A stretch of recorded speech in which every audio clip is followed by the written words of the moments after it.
Polysécure, épisode un peu plus grand public. Je suis avec Laurane. Est-ce que tu peux te présenter? Oui, bien sûr. Bonjour, merci pour cette invitation. Je suis donc Laurane Raimondo, chercheure au Centre lyonnais d'études de sécurité internationale et de défense, principalement en cyberdéfense, protection des données et espace extra-atmosphérique. J'ai également une entreprise de conseil en cybersécurité et protection des données et puis quelques ouvrages, dont un principal sur la protection des données en tant que telle. Oui, et d'ailleurs, c'est ce qu'on va aborder. On va décortiquer. On va parler on va structurer selon le contenu de ton livre. C'est sûr que ça remplace pas le contenu de ton livre parce que celui-ci est autopartant, mais on va alimenter autour. Donc, si vous êtes peut-être mieux de lire le contenu du livre pour mieux comprendre comment on va aborder les sujets. Et on va commencer avec le premier sujet qui est les données. Qu'est-ce que c'est les données et pourquoi c'est important? Et la première question que tu poses dans ton livre, justement, qui crée les données? Ah, qui crée les données? Alors, c'est quelque chose dont on n'a pas particulièrement conscience quand on ne se pose pas tout de suite la question. Les données, c'est nous qui les créons. Et nous les créons en permanence et en quantité toujours plus impressionnante, selon ce que l'on utilise aussi comme outil, bien sûr. Alors, il y a toutes les données qui sont créées autour de nous par notre seule existence, dans l'administration, par exemple, et puis par rapport à nos comportements, c'est-à-dire si on a un smartphone, ce que l'on fait avec, si on va à tel endroit qui nécessite d'utiliser une carte bancaire ou même la simple géolocalisation d'ailleurs de quelque outil que ce soit, notre GPS ou autre, nous créons des données. Et cela en permanence, de plus en plus et au quotidien.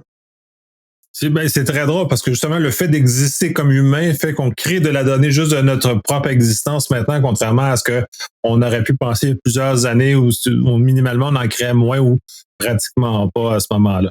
Mais tout Euh, à fait. oui. Puis cet élément-là est important parce que là, on crée de la donnée personnelle. Depuis quand ce concept-là a émergé autant dans la conscience collective et juridique?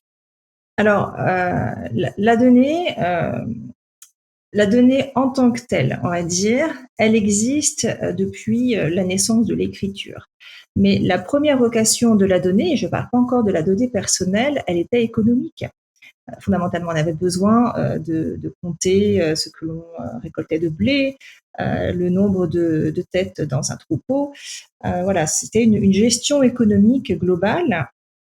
Et puis, petit à petit, on a commencé à compter les foyers fiscaux, mais toujours pas la donnée personnelle. C'est-à-dire qu'il fallait savoir à peu près combien il y avait de personnes dans le village.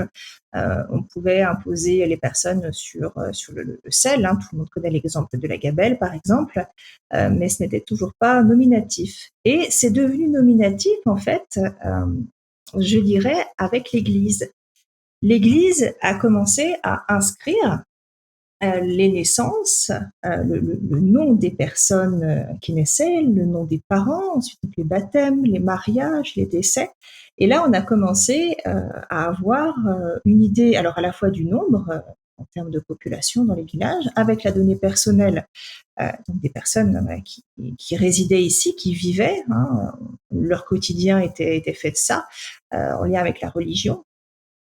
Et puis, le concept de données personnelles vraiment a émergé avec le souci de tracer les personnes pour des questions de sécurité et à travers le renseignement. Les personnes qui pourraient être considérées comme à risque ou à l'origine de certains troubles à l'ordre public avaient par exemple des livrets ouvriers. En 1781, le livret ouvrier permettait ou empêchait d'ailleurs un ouvrier de se déplacer avec ou sans l'accord en fait de son patron. Un ouvrier qui se déplace sans son petit livret avec l'accord de son patron pouvait être arrêté. C'est des notions très intéressantes, de façon qui, en tout cas, comme Nord-Américain, mais un peu plus étranger comme approche de contrôle que c'est, mais ça n'empêche pas que la donnée, quand même, de ce côté-ci de l'Atlantique aussi, apparu comme étant personnelle. Et justement, qu'est-ce qui qualifie le fait que c'est une donnée personnelle plus qu'une donnée autre? Alors, la donnée classique est une information qui peut être sur toute chose. Une donnée personnelle est une donnée qui permet d'identifier donc de façon directe ou indirecte, une personne physique. Si je prends une personne que je croise dans la rue, je vais dire cette personne avait les cheveux gris, entre 40 et 45 ans, promenait un petit chien de telle taille et se rendait en direction de tel endroit. On pourrait identifier cette personne. Ce sont des données personnelles qui sont relatives à la personne en tant que telle. Et ces définitions des données sont plus ou moins universelles. En fait, par contre, effectivement, c'est la question de la perception de la donnée personnelle qui change selon les continents. Effectivement, et c'est la question qui suit. Parce qu'effectivement, j'ai fait un peu mention, le carnet ouvrier, c'est une notion qui n'existait pas au Québec et au Canada, du moins dans les mêmes périodes. Ou tu vois, de ça, mais les contrôles de l'Église ont quand même été assez puissants et c'était quand même le levier principal de recensement qui existait quand même malgré tout. C'est la perception de la donnée personnelle est très différente d'un pays ou même d'un continent à l'autre sur comment celle-ci est traitée et comment celle-ci elle est le niveau de sensibilité est différencié par les personnes. Oui, la donnée personnelle, par exemple en Europe, on travaille autour du droit. L'Europe est une grande productrice de droit. Donc le côté protection des données personnelles est très avancé dans le sens où le Conseil de l'Europe, la première institution européenne, par exemple, a créé la Convention 108, ouverte à signature en 1981, et on est allé progressivement, quels que soient les pays d'ailleurs, vers la création de lois en ce sens-là. Il s'agissait de protéger les personnes tout en permettant légalement l'exploitation, la collecte, l'exploitation, en gros le traitement de données personnelles, mais dans un cadre législatif précis. Ailleurs, aux États-Unis, par exemple, la donnée personnelle, c'est considéré comme de la marchandise. On n'a pas ce côté protection des personnes, c'est du marketing pur. Et d'ailleurs, ça vient des États-Unis. Le traitement massif de données personnelles, ça date des années 60. C'est la naissance en fait des entreprises de courtage de données qui sont montées crescendo avec l'accroissement de l'usage des ordinateurs et de collecte de données en tant que telle. Ah, de toute façon, le point de vue américain est très, très puissant. Là, au Canada, on est un peu moins influencé par ça, mais effectivement, c'est des entrepôts immenses de données qui sont utilisées. De toute façon, on a, à travers les films hollywoodiens, vu largement les agences d'espionnage, la NSA, la CIA, qui ont été très présents dans le branchement, dans les réseaux, dans les points de jonction téléphoniques, entre autres aux États-Unis. Donc, ils ont une culture un peu différente de ce côté-là. Oui, après, il y a beau avoir cette différence culturelle, on peut prendre l'exemple de la Chine, hein, puisque je préfère avoir mes données détenues par les Américains que par les Chinois. En Chine particulièrement, la question de la donnée, c'est surtout le contrôle de la population. Et bien évidemment, l'interdiction, on va dire, empêche au maximum les données de sortir du pays. C'est à la fois protection de la souveraineté et contrôle extrêmement intrusif de la population. Après, les données personnelles, aussi bien aux États-Unis, Amérique du Nord globalement, hein, d'ailleurs, qu'en Europe, n'appartiennent pas aux personnes. Il ne faut pas oublier ça. Nos données ne nous appartiennent pas, nous ne les possédons pas. Par contre, nous avons la possibilité de les maîtriser. Oui, ben, jusqu'à un certain point, là, dans la mesure où le fiduciaire de cette information-là veut bien collaborer avec nos demandes, puis ça, tu as des expériences plus ou moins concluantes de ce côté-là, d'absence de collaboration, là.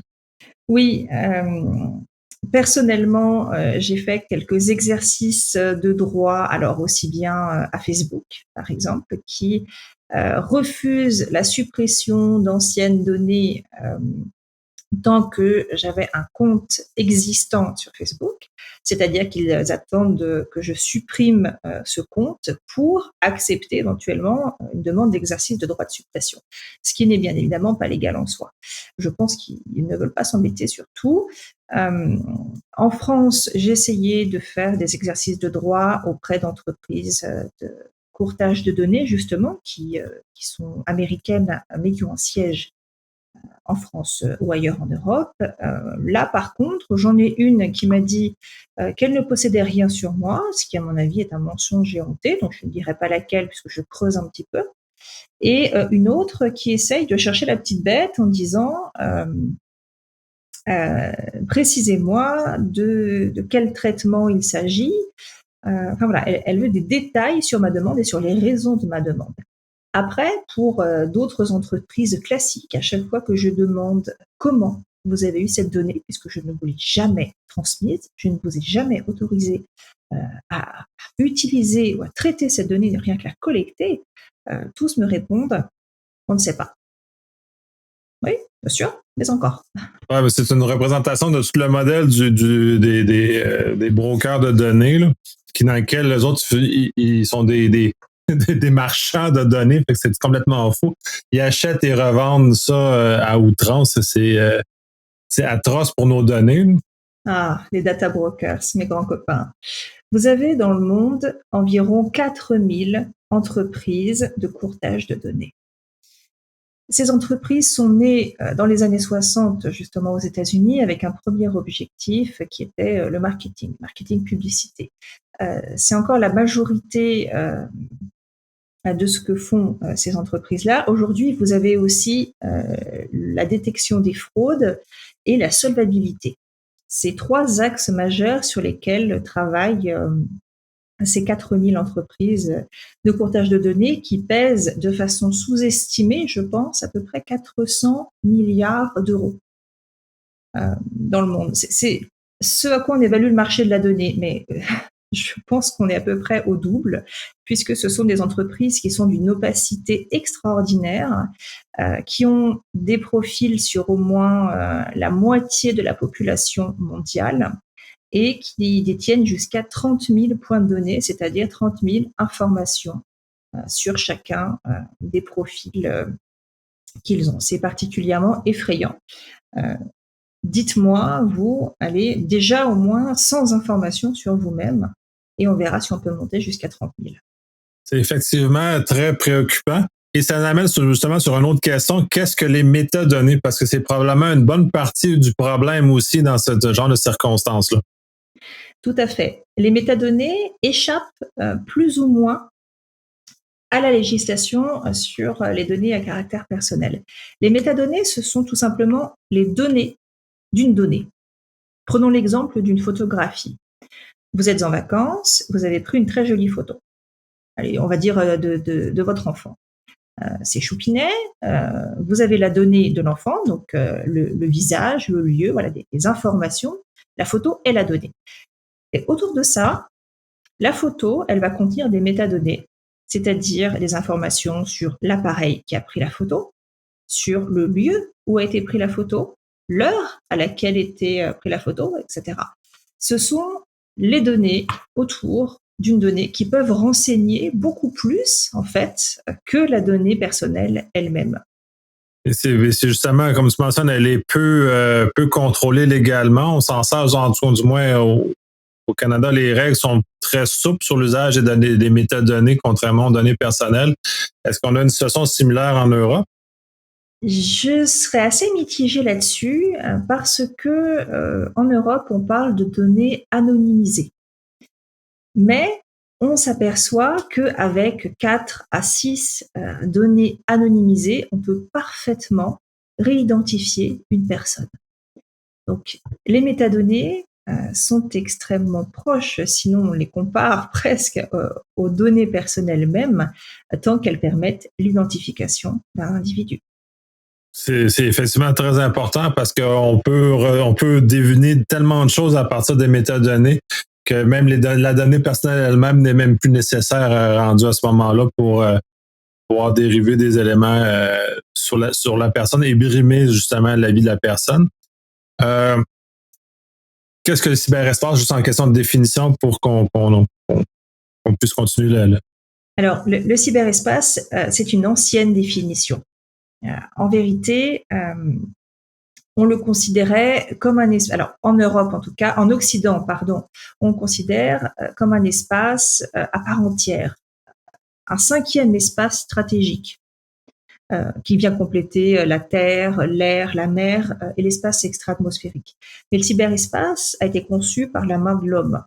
Sans l'humain, il n'existe pas de cyberespace. On le définissait comme un espace qui comportait 3 couches. Une première couche qui est le hardware, donc matériel, c'est l'ordinateur qui me permet d'être en contact avec vous, l'électricité qui permet de le faire fonctionner, donc l'usine même de production d'électricité, la centrale, pardon. Voilà, tout ce qui est palpable. Et tout ce qui est palpable peut être localisé parce qu'on a une question fondamentale relative à la frontière, en fait, à la territorialité, relative au cyberespace. Ça, c'est la grande question. Le cyberespace a-t-il des frontières? Oui et non, mais on verra ça plus tard. Donc, on a cette couche-là matérielle. Ensuite, on a bien évidemment la couche logicielle, tout ce qui permet la transmission des données, en fait, ce qui permet aux machines de communiquer.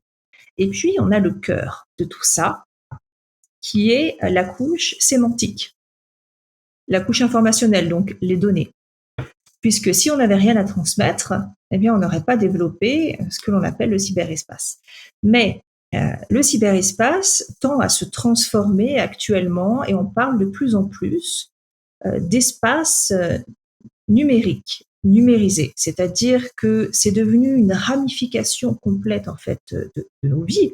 Là, à côté de moi, j'ai un smartphone, une clé 4G, mon ordinateur. Je suis entourée quasiment au quotidien en fait d'outils numériques. Donc, ça permet, en parlant d'espace numérique, d'englober beaucoup plus de choses que le seul cyberespace.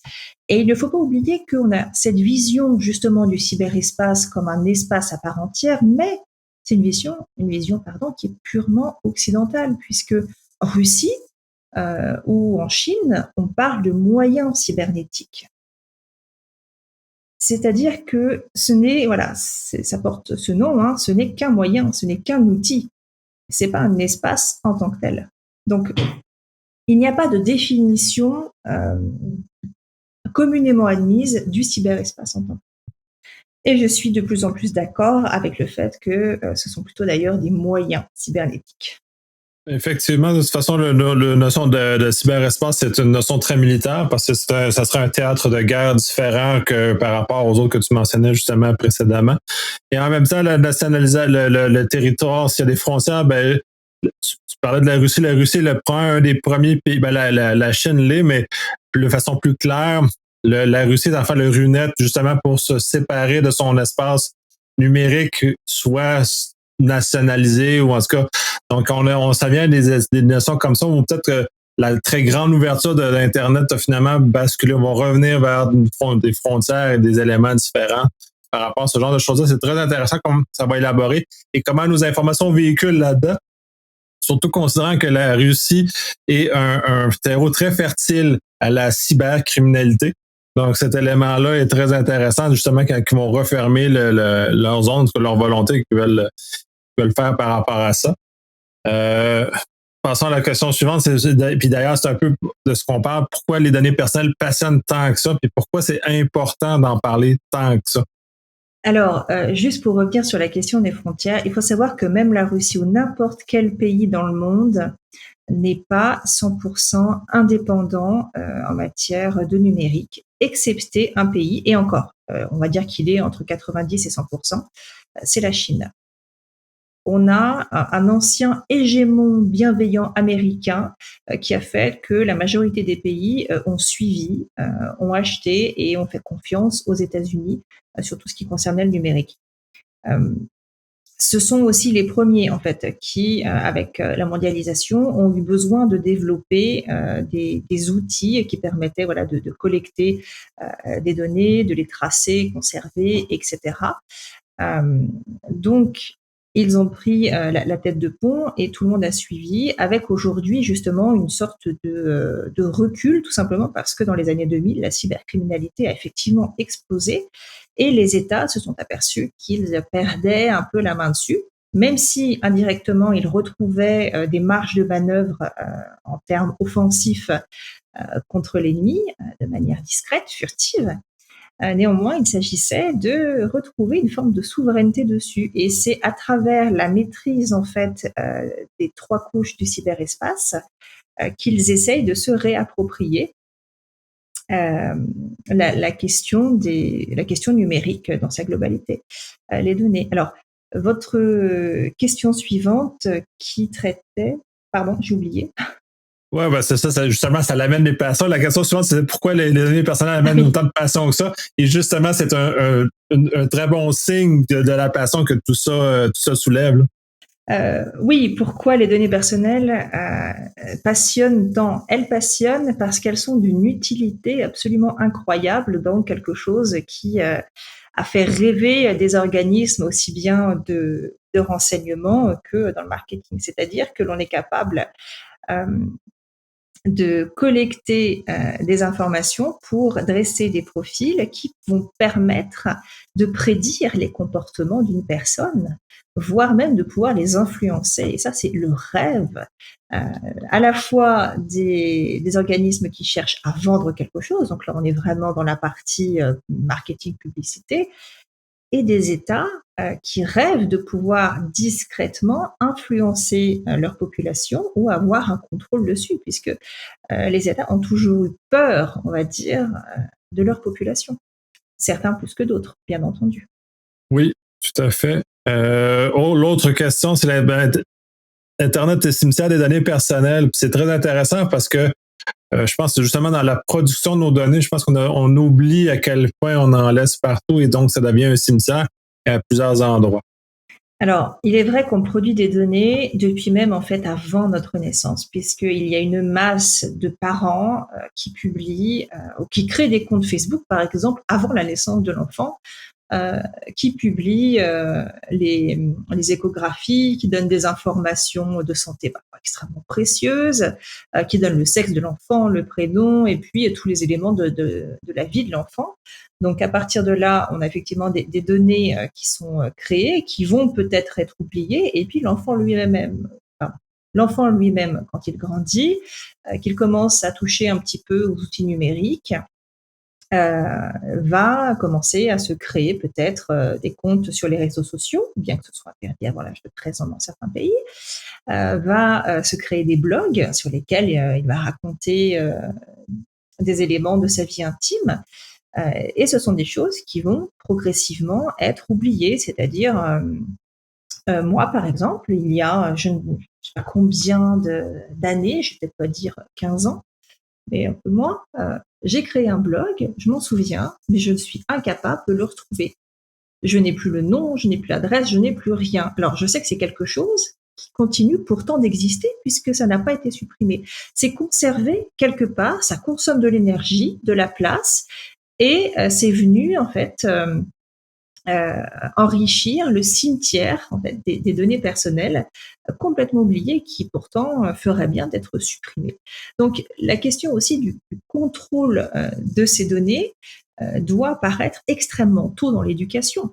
Très tôt, on doit savoir quoi publier, quoi ne pas publier et très régulièrement faire le ménage de ces données personnelles en ligne. Oui, puis de toute façon, dans la mesure où les fournisseurs nous permettent de faire un ménage digne de ce nom, ce qui n'est pas encore très, très facile. La dernière question qui est soulevée dans ton livre, de ton premier segment de ton livre, c'est une version allégée du J'ai rien à cacher. Je n'utilise pas Internet. Est-ce que je devrais être concerné par ça? Ah, je n'ai rien à cacher. Si vraiment quelqu'un n'a rien à cacher, il ne verrait aucun souci à ce que l'on mette une caméra en permanence dans sa chambre, dans les toilettes, à ce qu'il nous donne les codes de tous ses comptes, même administratifs, bancaires, etc.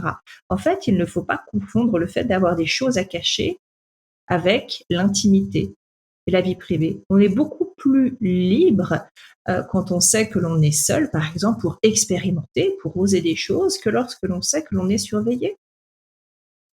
On a tous quelque chose, non pas à cacher, mais à protéger. Et c'est sa vie privée.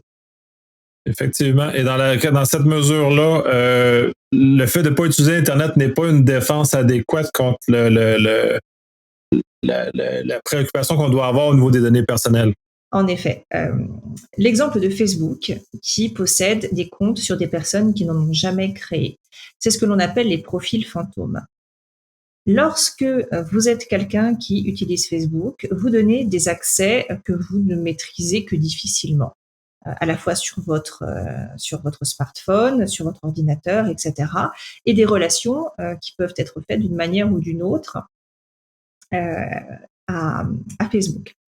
Ils créent eux-mêmes des profils fantômes, c'est-à-dire des personnes qui utilisent pas forcément Internet, mais des informations qui s'accumulent selon la manière dont elles sont récupérées, donc soit à travers vous, plus d'autres personnes, par exemple votre grand-mère qui n'a jamais utilisé Internet peut tout à fait avoir un profil soit chez Facebook, soit chez un autre data brokers, parce que des données ont été récupérées depuis votre appareil et celui, par exemple, de votre cousine.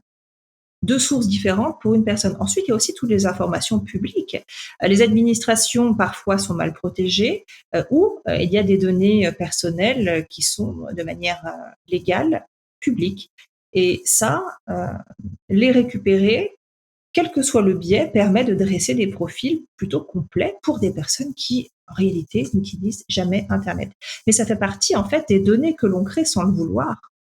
Oui, ben c'est ça. Ben de toute façon, puis même à ça, les administrations publiques vont créer des données sur nous, même si nous n'avons pas Internet. Donc, on vit dans un univers où on est mesuré, ou peut-être à moins égard, peut-être à l'exception de l'Angleterre. En Europe, c'est moins ça, les caméras de surveillance ou les caméras à circuit fermé qui surveillent tout le monde avec des reconnaissances spatiales à la grandeur du pays de l'Angleterre, par exemple, qui génère la donnée, même si on n'est pas sur Internet, on fait juste exister. Et le pays génère la donnée pour nous. Ça, avec notre contribution parce qu'on existe. Effectivement, l'Angleterre est un cas à part. Très récemment, elles se sont fait retoquer parce qu'ils ont expérimenté un logiciel de reconnaissance faciale à travers le système de vidéosurveillance sans avoir à former les personnes. Ça, c'est pas vraiment passé. L'autre problème, c'est que dans le reste de l'Europe, ce type de technologie est en train d'avancer sous un prétexte tout à fait discutable qui est d'autres pays l'utilisent, comme les États-Unis ou la Chine, donc on ne doit pas se laisser dépasser et on doit nous aussi l'utiliser. Il devrait y avoir une différence énorme entre le fait de développer une technologie pour la connaître et maîtriser ce qu'en feraient nos alliés ou nos ennemis, et l'utiliser sur nos propres citoyens.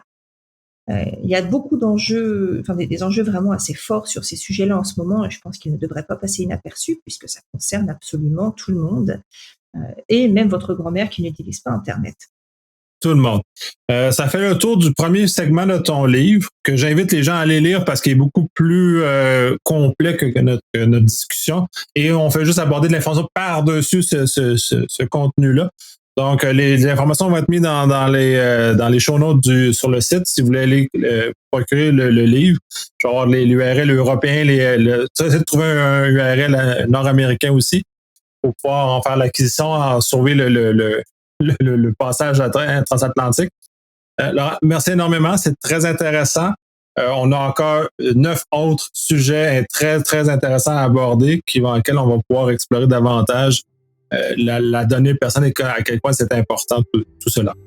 C'était avec grand plaisir. Merci beaucoup. Merci.